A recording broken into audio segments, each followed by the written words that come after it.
Devon LARRATT is looking too small to defeat Levan Saginashvili. And I know we have heard similar comments about Devon in the past as well.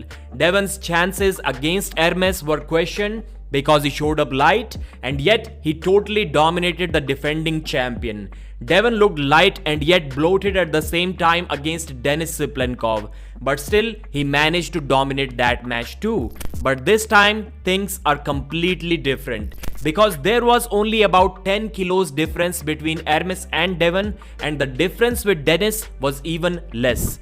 But when an arm wrestler like Devon, who has one of the strongest pronations in the world and cannot be hooked, has about 4 centimeters advantage over you in elbow to fingertip length, you are basically left with no other option but to flop press.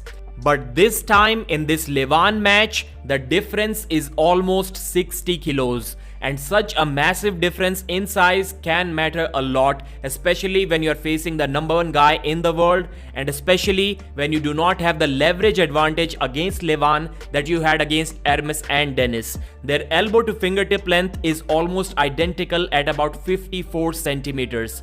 Devon's biggest surprise for Levan was the size and thickness of his hand. But when Levan gripped up with Devon's right hand, he did not feel surprised at all. In fact, Levan started laughing as if it was a moment of relief for him. Maybe he was expecting more from Devon, but he felt really comfortable after gripping up with Devon. This is what Levan said. I like it. You like it? So just by looking at their arms, it looks very difficult for Devon to defeat Levan, because with that much size difference, you would like to assume that Levan must have the ability to just go sideways like Todd Hutchings in case he loses his wrist to Devon.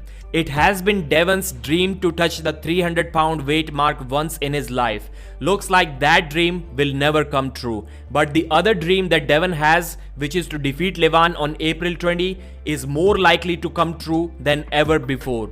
Age may have interfered with Devon's goal to get massive, but it seems to have only positive effect on Devon's pronation. And according to Devon, that pronation is the only thing that is required to stop Levan, and after that it will be all Devon. Let's just hope somehow Devon manages to stop Levan and we see an absolute war after that. Thanks for watching, like the video and subscribe.